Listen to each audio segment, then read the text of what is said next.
హల్లెలూయా. మన ప్రభువును ప్రియ రక్షకుడునైనటువంటి యేసుక్రీస్తు ప్రభుల వారి యొక్క ప్రశస్తమైన నామానికి, ఆయన పరిశుద్ధమైన పాదాలకు వేవేల కొలదిగా వందనాలు, స్తుతులు, స్తోత్రాలు చెల్లిస్తున్నాను. కూడి వచ్చిన దేవుని పిల్లలైన మీ అందరికి కూడా ప్రభు నామల వందనాలు తెలియజేస్తున్నాను. దేవుని నామానికి మహిమ కలుగును గాక. హల్లెలూయా, హల్లెలూయా. మంచిది. ఈ శుక్రవారపు శిలువ ధ్యాన కూడికలో కొన్ని మాటలను శ్రద్ధగా పరిశుద్ధాత్మ దేవుని సహాయముతో నేర్చుకోవటానికి మనందరం కూడా ఇష్టపడదాం. మరి ఇక్కడ ఉన్న వారందరూ కూడా శ్రద్ధగా మీరు దేవుని మాటలు వినాలని, దేవుని మాటలు యందు మీరు లక్ష్యం ఉంచాలని, మీ హృదయాలు తెరిచి దేవుడు మాట్లాడే ప్రతి మాటను మీ హృదయాల్లో చేర్చుకోవాలని దేవుని సేవకునిగా మీ అందరికీ కూడా తెలియచేస్తున్నాను. మనం వినువారు మాత్రమై ఉండి మనల్ని మనం మోసపుచ్చుకోక, విన్నదానిని గ్రహించి అర్థం చేసుకొని దేవుడు ఏదైతే చెప్పాడో దాని ప్రకారం మనం చేసే వారంగా ఉండాలని దేవుడు కోరుతున్నాడు. కాబట్టి విడిచిపెట్టే వారంగా మనం ఏం చేయకూడదంట, ఎప్పుడు కూడా ఉండకూడదు. చూడండి, పరిశుద్ధ గ్రంథంలో నుండి కొన్ని మాటలు ఈరోజు మీకు తెలియచేస్తాను. ఆమోసు గ్రంథం 5వ అధ్యాయం 4వ వచనం చదువుకుందాం. ఆమోసు గ్రంథం 5వ అధ్యాయం 4వ వచనం చదువుకుందాం. యెహోవా సెలవిచ్చినదేమనగా, నన్ను ఆశ్రయించుడి, నన్ను ఆశ్రయించిన ఎడల మీరు బ్రతుకుదురు. దేవునికి స్తోత్రం. హల్లెలూయా. ప్రభునందు ప్రియులారా, ప్రవక్త అయిన ఆమోసు ద్వారా ఇశ్రాయేలు ప్రజలతో దేవుడు మాట్లాడుతున్న మాటలు ఏమిటయ్యా అంటే, నన్ను ఆశ్రయించండి, నన్ను ఆశ్రయించిన ఎడల మీరేమవుతారు, బ్రతుకుతారు. మనము బ్రతకాలంటే ఎవరిని ఆశ్రయించాలంట? ఈ రాత్రి మనము బ్రతకాలంటే దేవునిని ఆశ్రయించాలి. ఇవి నా మాటలు కాదండి, దేవుడే స్వయంగా నీతో నాతో మనందరితో కూడా మాట్లాడుతున్నటువంటి మాటలు. ఓ ఇశ్రాయేలీలారా, నన్ను ఆశ్రయించండి, నన్ను ఆశ్రయించిన ఎడల మీరేమవుతారు, బ్రతుకుతారు అని దేవుడు మాట్లాడుతూ ఉన్నాడు. ఈ రాత్రి వాక్యం వింటున్నప్పుడే దేవుని బిడ్డ, మన ప్రతి పరిస్థితిలో కూడా మనము ఎవరిని ఆశ్రయించాలంట? దేవునిని ఆశ్రయించాలి. మొదటిగా ప్రతి మనుష్యుడు తన పాపము విషయంలో దేవునిని ఆశ్రయించాలి. ఎందుకంటే దేవుడు మనుష్యుని చేసినప్పుడు ఈ భూమి మీద పాపం లేదు, మనుషునిలో పాపము లేదు. చెడు అనేది మనుషునికి ఎంత మాత్రం కూడా తెలియదు. మహిమ దేహములను ధరించిన వారై ఏదేనులో దేవునితో సహవాసం చేస్తా ఉన్నారు. కానీ ఎప్పుడైతే దేవుని మాట అతిక్రమించారో మనుషులలోనికి ఏమొచ్చిందంట? పాపము వచ్చింది. పాపము ఎప్పుడైతే మనుషుల్లోనికి వచ్చిందో ఆత్మీయ స్థితిలో మనుషుడు ఏమైపోయాడంట? చనిపోయాడు. మనుషుడు ఏమైపోయాడు? చనిపోయాడు. ప్రియమైన దేవుని బిడ్డలారా, ఆదాము నుండి మనుషులందరూ కూడా భౌతికంగా మనందరం బ్రతికున్నా మనుషుడు దేవుని విషయంలో చనిపోయాడు. ఆత్మీయ స్థితిలో మనుషుడు చనిపోయాడు, దేవునికి దూరం అయిపోయాడు. అలాగూ చనిపోయిన మనిషిని బ్రతికించటానికి, ప్రియమైన దేవుని బిడ్డలారా, మీకు అర్థం కావడం కోసం చెప్తాను. ఒక మాట తీయండి. ఎఫెసీయులకు రాసిన పత్రిక 2వ అధ్యాయం 1వ వచనం చదవండి అయ్యా. ఎఫెసీయులకు రాసిన పత్రిక 2వ అధ్యాయం 1వ వచనం. మీరు మీ అపరాధముల చేతను పాపముల చేతను చచ్చిన వారై ఉండగా ఆయన మిమ్మును క్రీస్తుతో కూడా దేవునికి స్తోత్రం చెప్పండి. హల్లెలూయా.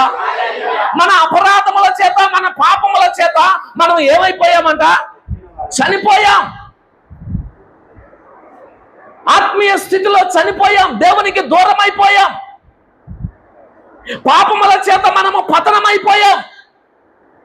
ప్రియమైన దేవుని బిడ్డలారా, దేవుని దరి చేరలేక, దేవుని దగ్గరికి రాలేక చచ్చిన స్థితిలో ఉన్న మనందరినీ బ్రతికించటానికి,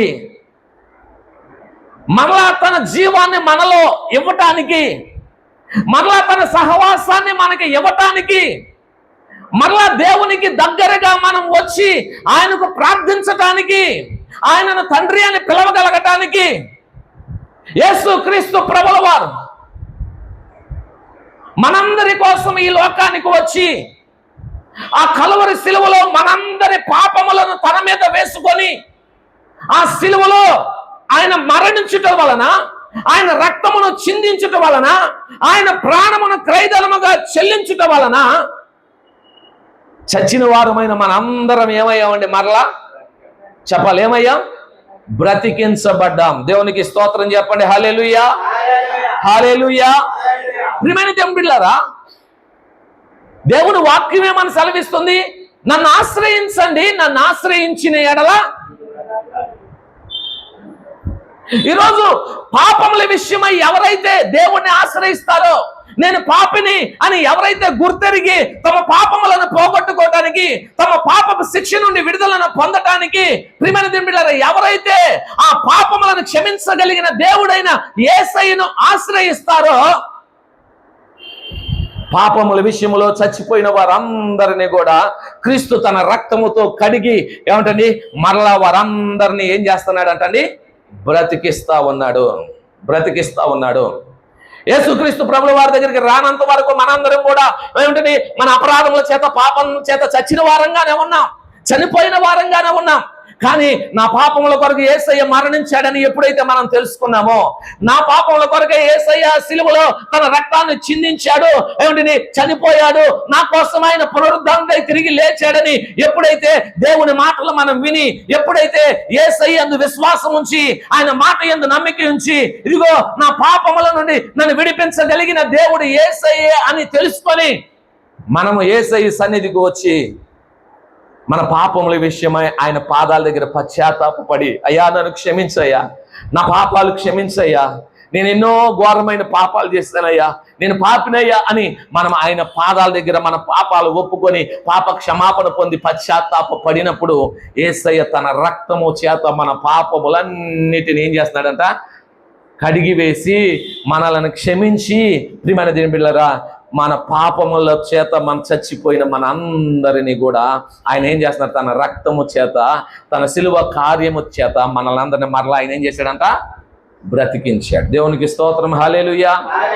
ఇప్పుడు క్రీస్తులోనికి వచ్చిన మన అందరం, క్రీస్తులోనికి బాప్తిసం పొందిన మన అందరం, ఏమంటే క్రీస్తు సిలువ దగ్గరికి వచ్చి మన పాపములను ఒప్పుకొని విడిచిపెట్టిన మన అందరం ఇప్పుడు క్రీస్తులో ఏమయ్యామంట? బ్రతికించబడ్డాం, జీవం కలిగిన వారం, మనందరము సజీవులం, మనందరము సజీవులం. ఇంకా దేవుణ్ణి ఎరగని వారు లోకంలో అందరూ ఉన్నారు, పాపంలోనే ఉంటున్న వారు అందరూ ఉన్నారు. వారందరూ ఎలా ఉన్నారంట? తమ పాపముల చేత, అపరాధముల చేత ఇంకా చనిపోయిన స్థితిలోనే ఉన్నారు. ఎవరైతే యేసయ్య దగ్గరికి వస్తారో వారు మాత్రమే ఏమవుతారంట? పాపములను క్షమించగలిగిన దేవుడు ఈ లోకంలో ఎవరైనా ఉన్నారయ్యా అంటే ఆయన యేసయ్య తప్ప మరొకరు ఎవరు కూడా లేరు. ఎవరి దగ్గరికి వెళ్ళినా మన పాపములను మనం ఏం చేసుకోలేమంట? పోగొట్టుకోలేం. ప్రియమైన దేవుని బిడ్డలారా, మన పాపముల కొరకు మరణించిన వారు ఎవరూ లేరు, మన పాపముల కొరకు ఏమంటే త్యాగం చేసిన వారు ఎవరూ లేరు, మన పాపములను క్షమించగలిగిన పరిశుద్ధుడైన దేవుడు ఈ లోకంలో ఎవరూ లేరు, ఒక్క యేసయ్య మాత్రమే. అందుకనే మన పాపముల విషయమై మనం ఎవరి దగ్గరికి రావాలంట? యేసయ్య దగ్గరికి రావాలి. ఆయన మాత్రమే మన పాపములను క్షమించి ఏమంటే మనల్ని బ్రతికించగలిగిన దేవుడు. అందుకని ఆయన ఏమంటున్నాడు? నన్ను ఆశ్రయించండి, నన్ను ఆశ్రయించిన ఎడల మీరేమవుతారు? బ్రతుకుతారు. ఎందరు యేసయ్యని ఆశ్రయిస్తారో వారందరూ బ్రతుకుతారండి. ఎలాంటి పాపి అయినా, ఎంత ఘోర పాపి అయినా యేసయ్య దగ్గరికి వచ్చి క్షమాపణ కోరి అయ్యా నేను పాపి, నన్ను క్షమించమంటే ఆయన ప్రతి ఒక్కరిని కూడా ఆయన ఏం చేస్తాడంట? క్షమిస్తాడు. ఆయన మనల్ని బ్రతికిస్తాడు. ఆయన మనల్ని బ్రతికించే దేవుడై ఉన్నాడు.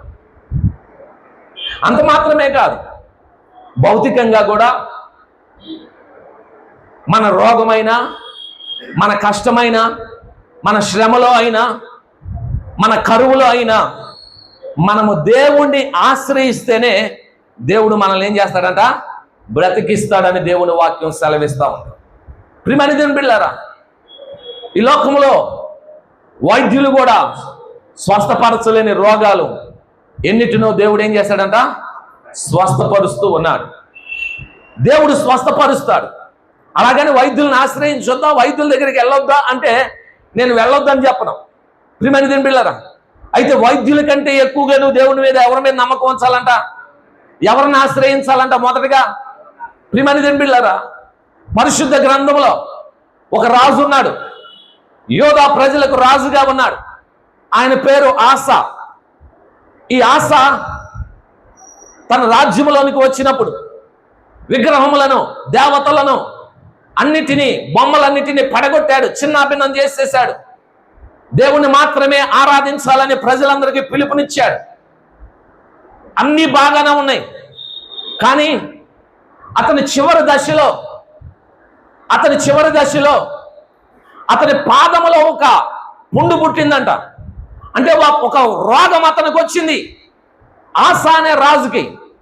అయితే ఆ రోగం వచ్చినప్పుడు తన బలహీనతలో, తన రోగములో ఎన్నో పర్యాయాలు యుద్ధాల విషయంలో ఏమి, ఎన్నో పర్యాయాలు తన రాజ్యంను కాపాడుకునే విషయంలో ఏమి, ఎన్నో పర్యాయాలు శత్రువులు దండెచ్చి వచ్చినప్పుడేమి దేవుణ్ణి ఆశ్రయించి జయమును పొందిన ఆసా, దేవునికి ప్రార్థించి జయమును పొందిన ఆసా, తనకు రోగం వచ్చినప్పుడు, ఆ పాదములో పుండు పుట్టినప్పుడు దేవుణ్ణి ఆశ్రయించలేదంట, వైద్యులను పట్టుకున్నాడంట. ఏం చేశాడంట? వైద్యులను పట్టుకున్నాడు. దేవుణ్ణి ఆశ్రయించలేదు. ప్రవక్త వచ్చి ఏమంటే చెబుతూ ఉన్నాడు, ఇదిగో ఈ విషయంలో నువ్వు మతి తప్పి ప్రవర్తించావు.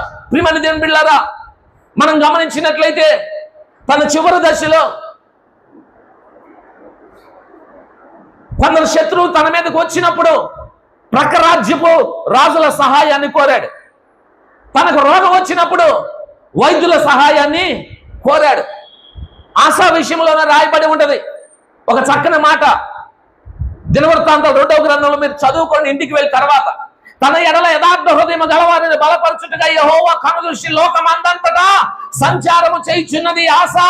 ఈ విషయంలో నువ్వు మతి తప్పి ప్రవర్తించావు. ఎన్నో పర్యాలు నువ్వు దేవుణ్ణి ఆశ్రయించినప్పుడు ఇదిగో నీకు జయమునిచ్చాడు, నీకు విజయమునిచ్చాడు, నీకు నీ ప్రజలకు నెమ్మది కలిగించాడు. అయితే ఈ సమయంలో నువ్వు ఆశ్రయించకుండా దేవుణ్ణి, నువ్వు ఐగుప్తు రాజును ఆశ్రయించావు, పక్క రాజ్యపు రాజులను నువ్వు ఆశ్రయించావు.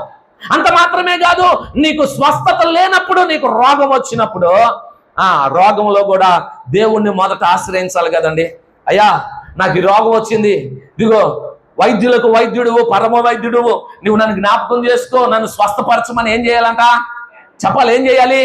ప్రార్థన చేయాలి. ఆ తర్వాతే వైద్యుల దగ్గరికి వెళ్ళాలి. కానీ ఆసా దేవుణ్ణి ఆశ్రయించకుండా ఎక్కడికి వెళ్ళాడంట? ఇప్పుడు మనము హిజ్కియా రాజు ఉన్నాడు, యోధా ప్రజలకు హిజ్కియా రాజు కూడా ఉన్నాడు, మీ అందరికీ తెలుసు కదా. హిజ్కియా రాజు కూడా ఏమైందంటని, ఇలాగే ఆసాకి పాదంలో పుండు పుట్టినట్టుగా హిజ్కియాకి వీపు మీద ఏమొచ్చిందంట? ఒక పుండు వచ్చింది. వీపు మీద ఉన్న పుండు వచ్చింది. ఇంకేముంది, నువ్వు మరణం అవుతున్నావయ్యా, నువ్వు బ్రతకు, నువ్వు చచ్చిపోతావు, నీ ఇల్లు చక్కబెట్టుకోమని యెషయా ప్రవక్త హిజ్కియా దగ్గరికి వెళ్ళి చెబితే,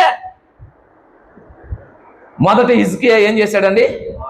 గోడ తట్టు తిరిగి దేవుని సన్నిధిలో కన్నీళ్లు విడిచి ప్రార్థన చేశాడు. అయ్యా నీ సన్నిధిలో నేను ఎంత యథార్థంగా నడుచుకున్నానో ఒకసారి నన్ను జ్ఞాపకం చేసుకో అని హిజ్కియా దేవుని సన్నిధిలో ప్రార్థన చేస్తే, ప్రియమైన దేవుని బిడ్డలారా, యెషయా ప్రవక్తను దేవుడు పంపించి మరలా 15 సంవత్సరాల ఆయుష్ను పొడిగించాడు. అంజూరపు పండ్ల మొద్దను తీసుకొచ్చి ఆ వీపు మీద ఉన్న ఆ పుండు మీద పెట్టి వైద్యం చేసినప్పుడు అదేమైందంటండి? బాగుపరచబడ్డాడు. అంటే దేవుణ్ణి ఆశ్రయించిన తర్వాత వైద్యుల సహాయం హిజ్కియా తీసుకున్నాడు. ఆ అంజూరపు పండ్ల ముద్ద పెట్టినప్పుడు దాని ద్వారా స్వస్థతను పొందుకున్నాడు. అంటే వైద్యులను కూడా దేవుడు ఇచ్చాడు, వైద్య శాస్త్రం కూడా దేవుడే ఇచ్చాడు, వైద్యులకు ఆ జ్ఞానాన్ని కూడా దేవుడే ఇచ్చాడు. ఈ లోకంలో వైద్యం చేయించుకోకూడదని ఎక్కడ లేదు, కానీ దానికంటే ఎక్కువగా ముందు మనం మొదట ఎవరిని ఆశ్రయించాలంట? నువ్వు హాస్పిటల్కి వెళ్తున్నావా? దేవుని ఆశ్రయించు ముందు. ఏమంటే నీకు ఏ బలహీనత ఉందా? ముందు దేవునికి ప్రార్థన చేసుకున్న తర్వాత వైద్యుల దగ్గరికి వెళ్ళు. నువ్వు ఏ మెడిసిన్ వాడుతున్నా ప్రార్థనాపూర్వకంగా వాడు. ప్రియమైన బిడ్డలారా, అన్నిటికంటే ప్రామాణికం ఏంటో తెలుసా? దేవుని ఎడల నీవు కలిగి ఉండాల్సినటువంటి విశ్వాసం. విశ్వాసం. ప్రియమైన బిడ్డలారా, దేవుని యందు ఏం ఉంచాలంట? విశ్వాసం ఉంచాలి. ఆస తన చివరి దశలో యుద్ధానికి వెళ్ళేటప్పుడు దేవుణ్ణి ఆశ్రయించకుండా పక్క రాజ్యాల రాజులను ఆశ్రయించాడు. తనకు రోగం వచ్చినప్పుడు కూడా దేవుని దగ్గరికి రాలా. వైద్యుల చుట్టూ ఏం చేస్తా ఉన్నాడంట? తిరుగుతూ ఉన్నాడు. మరొక వ్యక్తిని కూడా మీకు చూపిస్తాను, ఒకసారి ఈ మాటలు చదవాలి. చూడండి, రాజుల 2వ గ్రంథం, రాజుల 2వ గ్రంథం 1వ అధ్యాయం. మొదటి నుండి చదవండి కొన్ని మాటలు. ఆహాబు మరణమైన తర్వాత మోయాబీలు ఇశ్రాయేలు వారి మీద తిరగబడి ఆహజ్యా షోమ్రోనులోనున్న తన మేడ గదికి కిటికీలో నుండి క్రింద పడి రోగి అయి, మీరు ఎక్రోను దేవతయగు బయల్సెబూలు నొద్దకు పోయి ఈ వ్యాధి పోగొట్టుకొని నేను స్వస్థపడుదునో లేదో చూడండి. ఆహాబు కుమారుడైన అహజ్యా ఇశ్రాయేలు ప్రజలకు రాజు షోమ్రోనులోనున్న తన మేడగది కిటికీలో నుండి కింద పడి ఏమయ్యాడంట? రోగి అయ్యాడు. ఇప్పుడు ఇశ్రాయేలీలు అంటే, యూదులు అంటే ఎవరంట అంటే వారందరూ దేవుని ప్రజలే కదండి, దేవుని ప్రజలు కదండి. ఇప్పుడు వారు ప్రతి విషయంలో ఎవరిని ఆశ్రయించాలి? చెప్పండి, ఎవరిని ఆశ్రయించాలి? దేవుణ్ణి ఆశ్రయించాలి. ఇప్పుడు ఇతడు ఇశ్రాయేలీలకు రాజు అహజ్యా తన ప్రజలందరికీ ఒక మార్గదర్శకమైన వ్యక్తిగా ఉండాలి, ఒక మాదిరికరమైన వ్యక్తిగా ఉండాలి. ఎందుకంటే నాయకుడు ఏది చేస్తే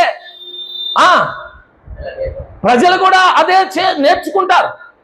రాజు ఏది చేస్తే ఏమంటే ప్రజలు అదే చేస్తారు. తల్లిదండ్రులు ఏది చేస్తే పిల్లలు కూడా అదే చేస్తారు. ప్రియమైన బిడ్డలారా, ఇప్పుడు రాజు దేవుణ్ణి ఆశ్రయిస్తే ప్రజలు కూడా ఏమంటే తమ కష్టములో, తమ శ్రమలో, లేక తమ రోగములో ఎవరిని ఆశ్రయిస్తారు? దేవుణ్ణి ఆశ్రయిస్తారు. ఎందుకంటే మా రాజు గారు ఎవరిని ఆశ్రయించారు? దేవుణ్ణి ఆశ్రయించారు కాబట్టి మేము కూడా దేవుణ్ణి ఆశ్రయిస్తామంటారు. కానీ రాజు ఏం చేయాలి?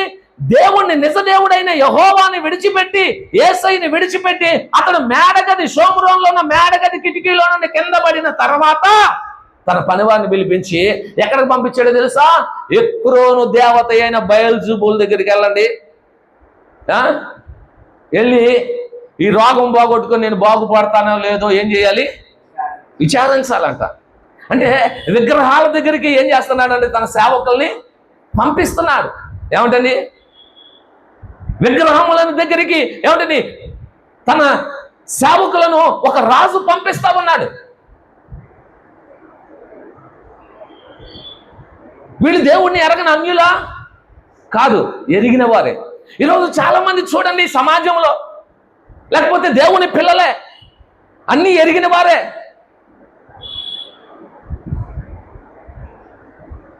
ఇలాంటి కార్యాలు కొందరు చేసేవారు ఉన్నారు. వాళ్ళ కష్టంలో, వాళ్ళ శ్రమలో, వారి వ్యాధి బాధల్లో ప్రియమైన బిడ్డలారా దేవుణ్ణి ఆశ్రయించాల్సిన చాలా మంది ఇంకా వేటినో ఆశ్రయిస్తూ ఎక్కడికెక్కడికో వెళ్ళి ఏవేవో చెప్పించుకొని సంతృప్తి చెందాలని ప్రయత్నాలు చేసేవాళ్ళు చాలా మంది ఉన్నారు. దేవుని ఎరిగిన వారే విగ్రహాల దగ్గరికి వెళ్ళే వాళ్ళు ఉన్నారు. దేవునికి వెతికిన వారే కర్ణ పిశాచుల దగ్గరికి వెళ్ళే వాళ్ళు ఉన్నారు. దేవుని ఎరిగిన వారే సోదిగాల దగ్గరికి వెళ్ళే వాళ్ళు ఉన్నారు. దేవుని ఎరిగిన వారే జాతకాల దగ్గరికి వెళ్ళే వాళ్ళు ఉన్నారు. దేవుని ఎరిగిన వారే చిలక జోస్యాల దగ్గరికి వెళ్ళే వాళ్ళు ఉన్నారు. దేవునికి ఎరిగిన వారే ఏమంటని ఆ గుడ్డు వేసి ఆంచన చెప్పే వాళ్ళ దగ్గరికి వెళ్ళే వాళ్ళు ఉన్నారు. దేవుని ఎరిగిన వారే ఆ సాహిబ్ గారు లేకపోతే ఎవరో తాయితు కట్టారంటే అక్కడికి వెళ్ళే వాళ్ళు ఉన్నారు. ఏమంటండి, మీరు దేవుణ్ణి ఆశ్రయిస్తున్నారా? మీరు ఈరోజు తాయితులు కట్టేవాళ్ళు దేవుణ్ణి ఆశ్రయిస్తున్నట్టేనా? చెప్పండి, ఎవరిని ఆశ్రయిస్తున్నారు? ఎవరిని ఆశ్రయిస్తున్నారు? మీరు దేవుని బిడ్డలారా, మనం దేవుని ఎరిగిన వారం, అన్నీ తెలుసు కూడా మనం దేవుని ఆశ్రయించాల్సిన వారం. దేవుని ఆశ్రయించకపోతే మనకు నష్టం, మనకి నష్టం. ఆహాబు కుమారుడైన అహజ్యా ఇశ్రాయేలు ప్రజలకు రాజు. ఇశ్రాయేలీలు అంటేనే దేవుని ప్రజలు. అలాంటి రాజు దేవుని యొద్దన విచారణ చేయాల్సిన వాడు, తన స్వస్థత విషయమై దేవుని దగ్గర ప్రార్థన చేయాల్సిన వాడు. లేకపోతే ప్రవక్తలని దైవజనుల దగ్గరికి వెళ్ళి, అయ్యా నా కొరకు ప్రార్థన చేయండి, దేవుడు నన్ను స్వస్థపరుస్తాడా, మరలా నన్ను రాజుగా ఉంచుతాడా లేదా అని ఏమంటే తాను తగ్గించుకొని దేవుని యొద్ద విచారణ చేయాల్సినటువంటి రాజు ఆ కిటికీలో నుండి పడి రోగి అయిన తర్వాత ఎక్కడికి పంపించాడంటే ఎక్రోను దేవత అయిన బయల్జెబూల్ దగ్గరికి. తన సేవకులను పంపిస్తుంటే వాళ్ళు అక్కడ దాకా కూడా వెళ్ళలేదండి. వాళ్ళు అక్కడ దాకా కూడా వెళ్ళలేదు. మధ్యలోనే ఒక ఆయన తగిలేడు వాళ్ళకి. ఆయన ఎవరో తెలుసా? తిష్బీయుడైన ప్రవక్త అయిన ఏలియా దేవుని ప్రవక్త, రోషమ కలిగిన ప్రవక్త, దేవుని కొరకు అద్భుతాలు చేసిన ప్రవక్త, దేవుని కొరకు ఆశ్చర్య కార్యాలు చేసిన ప్రవక్త, దేవుని ప్రజలను దేవుని తట్టు త్రిప్పినటువంటి ప్రవక్త. ప్రియమైన దేవుళ్ళారా, ఆ ప్రవక్త వారికి ఎదురై అంటున్నాడు, ఇదిగో ఇశ్రాయేలు రాజుతో వెళ్ళి చెప్పండి, ఏమని, ఇశ్రాయేలు దేశంలో ఇశ్రాయేలు దేవుడు అన్నవాడు లేడనుకొని నువ్వు ఎక్రోను దేవత దగ్గరికి ఇదిగో నీ ప్రజలను నీ సేవకులను పంపిస్తున్నావే, నువ్వు ఎక్కిన మాంసం తెగకుండా చేస్తావు. అంతే. ఏంటంట, దేవుణ్ణి ఆశ్రయించకపోతే ఎలా ఉంటది? ట్రీట్మెంట్ ఎలా ఉంటది? ఏమండి, దేవుని తీర్పు ఎలా ఉంటది? దేవుడు ఏమంటున్నాడు తెలుసా? ఇశ్రాయేల్లో దేవుడు అన్నవాడు లేడనుకున్నావా? నీకు తెలియదా దేవుని గురించి? నీకు తండ్రికి తెలియదా? నీ తండ్రి దగ్గర నుండి నువ్వు చూడలేదా?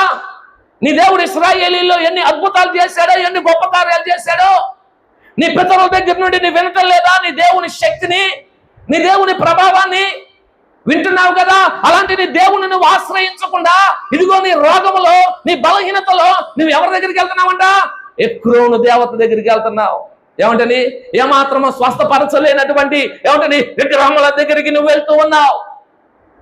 మనుషులను నువ్వు ఆశ్రయిస్తా ఉన్నావు, బొమ్మలను నువ్వు ఆశ్రయిస్తా ఉన్నావు, విగ్రహములను నువ్వు ఆశ్రయిస్తా ఉన్నావు. కాబట్టి ఆ సేవకులకు ఏలియా గారు చెప్పిన మాట ఏంటో తెలుసా? వెళ్ళి చెప్పండి రాజుకి, ఇశ్రాయేల్లో దేవుడు అన్నవాడు లేడుకొని అనుకుని నువ్వు ఎక్రోను దేవ దగ్గరికి బయల్జెబూల్ దగ్గరికి నీ సేవకులను పంపిస్తున్నావు కదా, నువ్వు ఎక్కిన మంచం దిగకుండా చచ్చిపోతావు. ఇంకెళ్ళలేదు వాళ్ళు సేవకులు, వెనక్కి వచ్చేసారు. ఆ మాటకి భయపడి వెనక్కి వచ్చేసారు. వచ్చేస్తే రాజు అడుగుతున్నాడు, ఏంటి ఏమైంది, మీరు ఎందుకు వెళ్ళలేదు, ఎందుకు వెనక తిరిగి వచ్చారంటే, అయ్యా మధ్యలో ఒక ఆయన కనపడ్డాడయ్యా, ఆయన ఇలా చెప్పాడు, ఇదిగో ఇశ్రాయేల్లో దేవుడు అన్నవాడు లేడు అనుకో, నువ్వు ఇలా విగ్రహముల దగ్గరికి పంపించావు, ఎక్రోను దగ్గరికి, మన దేవత దగ్గరికి, నువ్వు ఎక్కిన మనసును దిక్కకుండా చచ్చిపోతావు అన్నాడయ్యా. అంటే ఎలా ఉన్నాడు ఆయన? ఎలా ఉన్నాడంటే, ఎలా ఉన్నాడయ్యా? తోలు దట్టి కట్టుకున్నాడు. అంటే వెంటనే ఆయనకి ఏమైపోయింది, మైండ్లో స్ట్రైక్ అయిపోయింది రాజుగారికి. ఆయన ఎవరంట? ఏలియానే. ఈ మాట చెప్పింది ఎవరో తెలుసా మీకు? ఏలియానే. కాబట్టి ఆయన్ని తీసుకురండి, ఆయన్ని తీసుకురమ్మని ప్రియమైన దేవుళ్ళారా తన సేవకుల్లో 50 మందిని 3 సార్లుగా పంపించాడు. మొదటి 50 మందిని పంపించాడు. ఆ 50 మంది మీద ఒక అధికారిని పంపించాడు. ప్రియమైన దేవుళ్ళారా, ఏలియా ఒక పర్వతం మీద ఉంటే అక్కడికి వచ్చి అధికారి అన్నాడు, ఏలియా గారు, రాజుగారు మేము త్వరగా రమ్మన్నారు, నువ్వు దిగి రావాలి అని ఏమిటండి ఏలియా గారితో మాట్లాడాడు. నేనే గనక దైవజనుడిని అయితే ఆకాశం నుండి అగ్ని వచ్చి మిమ్మల్ని ఏం చేయాలట? దహించి వేస్తుందంటే 50 మంది ఏమైపోయారు? చచ్చిపోయారు. ఆకాశం నుండి అగ్ని వచ్చేసింది. ప్రియమైన దేవుని బిడ్డలారా, అంటే ఈ మాటలను బట్టి నాకు అర్థమైందంటే, అంటే దైవజనుడితో మాట్లాడేటప్పుడు కూడా ఆశతూసి మాట్లాడాలి. ఏమంటని దైవజనుడితో మాట్లాడేటప్పుడు కూడా చాలా జాగ్రత్తగా మాట్లాడాలి. చాలా జాగ్రత్తగా మాట్లాడకపోతే 50 మంది ఏమైపోయారంట? చచ్చిపోయారు. అధికారం కలిగిన వారిలాగా, అజమాయిషీ చేసేవారిలాగా దైవజనుడి దగ్గరకు వచ్చి, దైవజనుడా నువ్వు దిగిరా అని అంటే ప్రియమైన దేవుని బిడ్డలారా ఏమైపోయారు? చచ్చిపోయారు. రెండో వాడు వచ్చాడు 50 మందిని తీసుకొని, ఆ వాడు కూడా అలాగే అన్నాడు, దైవజనుడా రాజుగారిని రమ్మన్నా దిగిరా అంటే ప్రియమైన దేవుడు, నేనే కనుక దైవజనుడిని అయితే ఆకాశం నుండి అగ్ని దిగి వచ్చి మిమ్మల్ని చంపుతుందంటే ఆకాశం నుండి అగ్ని దిగి వచ్చి 50 మంది చనిపోయారు. మూడోసారి మరలా 50 మందిని పంపించాడు రాజుగారు. ప్రియమైన దేవుని బిడ్డలారా 50 పంపిస్తే ఆ 50 మంది మీద అధికారి అయిన వాడు, మీరు ఒక మొదటి అధ్యాయం అంతట్లో మీరు చదువుకోండి, మీరు అక్కడ రాయబడి ఉంటది. మాటలు చెప్తాను చూడండి. మూడవ వ్యక్తి వచ్చినప్పుడు ఏం జరిగిందో చూపిస్తాను ఒకసారి మీకు.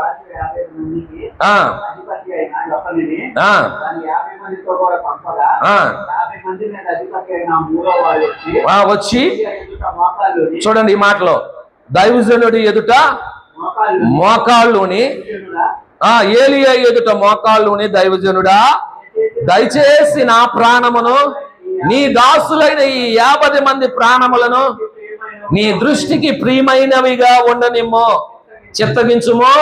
ఆకాశం నుండి అగ్ని దిగి వెనకటి పంచదశాధిపతులను ఇద్దరిని వాని 50 మందితో కూడా దహించెను. అయితే నా ప్రాణము నీ దృష్టికి ప్రియమైనదిగా ఉండనిమ్మని ఏం చేశాడంటే దైవజనుడి దగ్గరికి వచ్చి, మూడో వాడు చూడండి, ఆ ఇద్దరికి జరిగిన సంగతి ఎరిగి మూడో వాడు వచ్చి, ఏలియా దైవజనుడి ఎదురు మోకాళ్ళు, నీ దైవజనుడా నా ప్రాణము నీ దాసుల ప్రాణం మీ దృష్టికి ప్రియమైనదిగా ఉండనయ్యా, వాళ్ళని చంపినట్టుగా ఆకాశం నుండి అగ్ని రానివ్వద్దు, మమ్మల్ని చంపొద్దు అని దైవజనుడి ఎదుట ఏం చేశాడంట? బతిమాలుకున్నాడు. ప్రియమైన దేవుని ఈ మాటను బట్టి కూడా నాకు అర్థమైంది ఏంటంటే దైవజనుల విషయంలో కూడా చాలా జాగ్రత్తగా ఉండాలి. వారితో మాట్లాడేటప్పుడు కూడా చాలా జాగ్రత్తగా ఉండాలి. ఆచితూచి మాట్లాడాలి. ఏది పడితే అది దైవజనులతో మాట్లాడటానికి వీలు లేదు, ఎలా పడితే అలా దైవజనులతో మాట్లాడటానికి వీలు లేదు. ప్రియమైన దేవుని బిడ్డలారా, ఎందుకంటే వారు దేవుని ప్రతినిధులు కాబట్టి దైవజనుడితో ఎప్పుడు మాట్లాడినా మర్యాద పూర్వకంగా చాలా జాగ్రత్తగా మాట్లాడాలి. నాకు అనిపించింది వాళ్ళు ఏం చేశారు? ఆకాశం అగ్నికి రావటానికి వాళ్ళు తెలుసుకోలేదు. దైవజనుడి విలువ తెలియకుండా ఆహాజ్యా రాజు పంపించాడని ఆహాజ్యలో ఉన్న గర్వం, అది తీసుకొని వచ్చి ఆ అధికారాన్ని బట్టి వారు ప్రవర్తిస్తూ దైవజనుడు రా దిగిరా రాజుగారిని రమ్మంటున్నారు ఏమంటే అని మాట్లాడారు. దేవుని బిడ్డలారా ఆ విషయాన్ని మనం ప్రక్కన పెడదాం, ప్రభు చేతుల మీద మరొకసారి తెలుసుకుందాం. మూడో వాడు వచ్చి అలాగే అడిగేపాటికి దేవుడు అన్నాడు ఏలియాతో, ఏం పర్వాలేదు, నువ్వు లేచి అతనితో కూడా వెళ్ళమన్నాడు. వెళ్ళి ఏలియా గారు రాజు ఎదుట నిలబడి దేవదూతల దగ్గర సేవకుల దగ్గర ఏ మాట అయితే చెప్పాడో రాజు దగ్గర కూడా అదే మాట. మాటలో మార్పేమి లేదు. కొన్ని పర్యాలు చూడండి, సమాజంలో అయినా, మన చుట్టూ ఉన్న ప్రజలైనా, మన గృహాల్లో ఉన్న ప్రజలైనా, సమాజంలో ఉన్నవారైనా, మనిషి ఉన్నప్పుడు ఒక మాట, మనిషి లేనప్పుడు ఏముంటుందంట? ఒక మాట. ఇప్పుడు రాజు తన ఎదుట లేకపోయినప్పుడు సేవకులకి ఏం చెప్పాడు? ఇశ్రాయేలు దేవుడు అన్నవాడు లేడు అనుకొని నువ్వు ఎక్కిన దేవ దగ్గరికి నీ దూతలు పంపించావా, నువ్వు ఎక్కిన మాంసం దిక్కుండా చచ్చిపోతావు అన్నాడు. ఇప్పుడు రాజు దగ్గరికి వచ్చి ఏం చెప్పాడు? అండ్ రాజు దగ్గరికి కూడా వచ్చి అదే మాట చెప్తున్నాడు. చదవ, ఆ మాట కూడా చదవయ్యా. అతడు వచ్చి రాజును చూచి విచారణ చేయుటకు ఇశ్రాయేలు వారి మధ్య దేవుడు అన్నవాడు లేడనుకొని నీవు ఎక్రోను దేవతయగు బయల్సెబూబునొద్ద విచారణ చేయుటకై దూతలను పంపితివే, నీవు ఎక్కిన మంచం మీద నుండి దిగి రాకుండా నిశ్చయముగా నీవు మరణమదు అని చెప్పాను. ఏలియా ద్వారా యెహోవా సెలవిచ్చిన మాట ప్రకారం అతడు ఏమైపోయాడంట? చనిపోయాడు. ప్రియమైన దేవులారా, దేవుణ్ణి ఆశ్రయించుంటే చెప్పాలి, దేవుణ్ణి ఆశ్రయించుంటే బ్రతికేవాడు. దేవుణ్ణి ఆశ్రయించలేదు కాబట్టి నేను మరలా చెప్తున్నాను, ఈ రాత్రి ఆత్మీయ స్థితిలో మన పాపం విషయమైనా కానీ, భౌతికమైన విషయంలో మన రోగమైనా, మన శ్రమ అయినా, మనం కరువులో ఉన్నా, మనం కష్టంలో ఉన్నా, మనం బాధలో ఉన్నా, ఏ పరిస్థితుల్లో ఉన్నా మనం మొదట ఆశ్రయించాల్సింది ఎవరిని? ఎవరినట? దేవుణ్ణి. దేవుణ్ణి ఆశ్రయిస్తేనే మనము బ్రతుకుతాం. ఏమంటండి? దేవుణ్ణి ఆశ్రయిస్తేనే, మనుషులను కాదు, విగ్రహములను కాదు, అధికారులను కాదు, అధిపతులను కాదు, వైద్యులను కాదు, మరెవరినో కాదు, బంధువులనో కాదు, మరెవరినో కాదు. మొట్టమొదటిగా నీ కష్టంలో నీ జ్ఞాపకం రావాల్సింది ఎవరో? దేవుడు. నీ కరువులో నీ జ్ఞాపకం రావాల్సింది ఎవరో? దేవుడు. నీ ప్రతికూలమైన పరిస్థితుల్లో నీ జ్ఞాపకం రావాల్సింది ఎవరో? దేవుడు. దేవుణ్ణి ఆశ్రయించాలని ఆలోచన రావాలి. అయ్యా, ఈ వ్యాధిని పోగొట్టినట్టుగా నా దేవుని దగ్గరికి వెళ్తాను, ఈ కష్టం పోవునట్లుగా నా దేవుని దగ్గరికి వెళ్తాను, ఈ బాధ, ఈ శ్రమ, ఈ నష్టం నా జీవితంలో నుండి పోవునట్లుగా నేను దేవుని దగ్గరికి వెళ్తానని అది దేవుని బిడ్డల లక్షణం. మొదటగా దేవుని దగ్గరికి రావాలి, దేవుణ్ణి ఆశ్రయించాలి. దేవుణ్ణి ఆశ్రయించిన తర్వాత ఆయన ఎక్కడికి వెళ్ళాలో ఏంటో ఆయన మార్గం ఏం చేస్తాడంట? చూపిస్తాడు. ఆ రీతిగా ఆయన నడిపిస్తాడు. ప్రియమైన దేవుని బిడ్డలారా, మనల్ని ఆయన బ్రతికిస్తాడు. ప్రియ దేవుని బిడ్డలారా, లేదు మనం దేవుణ్ణి ఆశ్రయించలేదనుకోండి, మనమే ఏమవుతామంట? చెప్పండి, నష్టపోతాం. మనం ఏమవుతాం? నష్టపోతాం. ప్రియమైన దేవుని బిడ్డలారా, ఇక్కడ ఆహాజ్యా నష్టపోయాడు. ఆహాజ్యా ఏమయ్యాడంటండి? నష్టపోయాడు. ఆస తన జీవితంలో నష్టపోయాడు. ఆత్మీయ స్థితిలో కూడా చాలా మంది పడిపోయి, ప్రియమైన దేవుని బిడ్డలారా, ఒక ఇశ్రాయేల్ ప్రజలకు మొట్టమొదటి రాజుగా ఉన్న సౌలేమి, అలాగే యేసుక్రీస్తు ప్రభుల వారితో కూడా 12 మంది శిష్యుల్లో ఉన్న ఇస్కరియోతు యోధా ఏమి, వారి పాపములో పడిపోయిన తర్వాత కూడా వారి పాపముల నుండి విడిపించబడినట్లుగా పాప క్షమాపణ ఇవ్వగలిగిన యేసయ్య దగ్గరికి వచ్చి వారు తమ పాపములను ఒప్పుకోలేదు, విడిచిపెట్టలేదు. కానీ ప్రియమైన దేవుని బిడ్డలారా, వారి పాపములోనే ఏమైపోయారంట? చనిపోయారు. ఆయనను ఆశ్రయించలా కాబట్టే వారు చచ్చిపోయారు. దేవుని వాక్యం సెలవిస్తూ ఉంది, నన్ను ఆశ్రయించండి ఓ ఇశ్రాయేలీలారా, నన్ను ఆశ్రయించండి. నన్ను ఆశ్రయించిన ఎడల మీరేమవుతారు? చెప్పండి, ఏమవుతారు? మనం బ్రతకాలంటే ఎవరి దగ్గరికి రావాలి? ఏమండి, ఎవరిని ఆశ్రయించాలి? దేవుణ్ణి ఆశ్రయించాలి. అది ఆత్మీయ స్థితిలోనైనాను, భౌతికంగా అయినను మనము బ్రతకాలి అంటే, మనం బాగుగా ఉండాలి అంటే, ఏమంటే మనం క్షేమంగా ఉండాలంటే, మనం నెమ్మది పొందాలంటే, ప్రియమైన దేవుని బిడ్డలారా, మనం ఆశీర్వాదం పొందాలంటే, మన బాధల్లో నుండి, మన వ్యాధుల్లో నుండి, మన కష్ట నష్టముల్లో నుండి, మన లేమికలో నుండి, కరువులో నుండి, ఏమంటే మనకు ఎదురవుతున్న ప్రతికూలమైన పరిస్థితులన్నిటిలో నుండి మనం విడుదల పొందాలంటే, మనకు వచ్చే ప్రతి పరిస్థితుల్లో మనం ఎవరి దగ్గరికి రావాలంట? మొదట మనం నేర్చుకోవాల్సింది అదే. ఎక్కడికి రావాలి? కష్టం రాగానే కొంతమంది ఎవరు గుర్తొచ్చేది ఎవరంట? ఏమంటని ఎవరు గుర్తొస్తారు? దేవుడు గుర్తురాడు. కొంతమందికి మనుషులు గుర్తొస్తారు. మన బంధువులు, మన పక్కన ఉన్నవారు, మనకు బాగా స్నేహితులుగా ఉన్నవారు, ప్రియమైన దేవుని బిడ్డలారా, మనకి ఎవరైనా ఇవ్వగలిగిన వారు, వారు గుర్తొస్తారు. దేవుని దగ్గరికి రాం, వారి దగ్గరికి పరిగెత్తుతాము. వాళ్ళు ఏమంటారంటే ఒట్టి చేతులు చూపిస్తారు. మనం ఏమో సహాయం చేస్తారనుకొని వెళ్తాము. అక్కడికి వెళ్ళిన తర్వాత ఏమవుతామంట? చెప్పండి, ఏమవుతాం? అమ్మా, నిరాశతో ఒట్టి చేతులతో వస్తావు. అదే నువ్వు ప్రార్థన చేసుకొని దేవునికి అప్పగించుకొని దేవుణ్ణి ఆశ్రయించిన తర్వాత నువ్వు దేవుడిచ్చిన ఆలోచన ప్రకారం నువ్వు నడిస్తే, నువ్వు వెళ్ళిన చోట కూడా నీకేం దొరికిద్దంట? నీకేం దొరికిద్ది? ఆ వ్యక్తి నీకు చేయగలిగిన సహాయం తప్పకుండా. ఎక్కడ ప్రాబ్లం అవుతుంది? అంటే మొదట మనం ఎవరిని ఆశ్రయించట్లేదు. రాత్రి ఇక్కడ ఉన్న మనందరం కూడా నేర్చుకోవాల్సిన పాఠం. ఒకవేళ తెలుసో తెలియక కొన్ని పర్యాయాలు మనం కూడా దేవుని ఆశ్రయించకుండా మన వ్యాధుల్లో, మన కష్టాల్లో తొందరపడి అటు ఇటు మనుషుల దగ్గరికి, వైద్యుల దగ్గర, అన్ని దగ్గరికి వెళ్ళాలి. మన చుట్టూ ఉన్న ప్రజలతో మనకు ఏదో ఒక సహాయం, మనకు ఏదో ఒక హెల్ప్ కాదు. కానీ ఎక్కడికి వెళ్ళకపోయినైనా ముందైనా సరే, ఎక్కడికైనా సరే వెళ్ళబోయే ముందు నువ్వు ముందు ఎక్కడికి వెళ్ళాలంటే దేవుని పాదాల దగ్గరికి వెళ్ళాలి. వెళ్తేనే మనుషుల దగ్గర నుండైనా నీకు సహాయము దొరికేది. దేవుడు మనసు కలిగించింది ఎవరు నీకు సహాయం చేస్తాడు? ఎవరి దగ్గరికి వెళ్ళి చేతులు దాచినా ఎవరు సహాయం చేస్తారండి? మనసు కలిగించకపోతే దేవుడు ఎవరు కూడా నీకు సహాయము. మరి దేవుడు మనసు కలిగించాలంటే నువ్వు ఎవరిని ఆశ్రయించాలి? దేవుడిని ఆశ్రయించాలి. కాబట్టి రాత్రి వాక్యం, నన్ను ఆశ్రయించండి, నన్ను ఆశ్రయించిన ఎడల మీరేమవుతారు? బ్రతుకుతారు. దయచేసి తల వంచుదాం, కళ్ళు మూసుకుందాం.